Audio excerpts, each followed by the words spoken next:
Hello everyone. तो हम आज बात करने वाले हैं पवन सिंह जी और सोना सिंह का एक बहुत ही बेहतरीन सॉन्ग के बारे में, जिसका पोस्टर आ चुका है और फुल वीडियो सॉन्ग का रिलीज डेट भी आ चुका है। और इस गाने को लिखे हैं मुन्ना मोहित जी और इसमें म्यूजिक दिए हैं छोटे बाबा बसई से। और इस गाने को गाए हैं पवन सिंह जी और सोना सिंह जी, जो कि आपको स्क्रीन कवर दिखाई दे रहा है। जिस सॉन्ग का टाइटल रखा गया है काम होलिया में कैसे, जिसका टाइटल है काम होलिया में कैसे, चलिए ऐसे कुछ है ये टाइटल। और काफ़ी बेहतरीन सॉन्ग है ये, और ये फुल वीडियो सॉन्ग में रिलीज हो चुका है। जी हाँ, ये फुल वीडियो सॉन्ग में रिलीज हो चुका है। आज full video song release on 9 मार्च 2024 को सुबह 7 बजे ये फुल वीडियो सॉन्ग को रिलीज कर दिया गया है। जी हाँ, फुल वीडियो सॉन्ग ये रिलीज हो चुका है।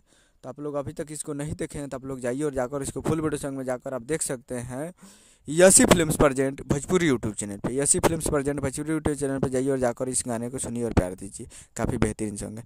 उम्मीद करूँ कि वीडियो अच्छा लगा तो चैनल को सब्सक्राइब करके बेल आइकन प्रेस करें, ताकि इसे खेसारी लाल यादव जी और पवन सिंह जी का लेटेस्ट मिल जाता है। वीडियो अच्छा लगा तो वीडियो को एक लाइक कीजिए। मिलते हैं अगले वीडियो में, तब तक के लिए जय हिंद, जय भोजपुरी।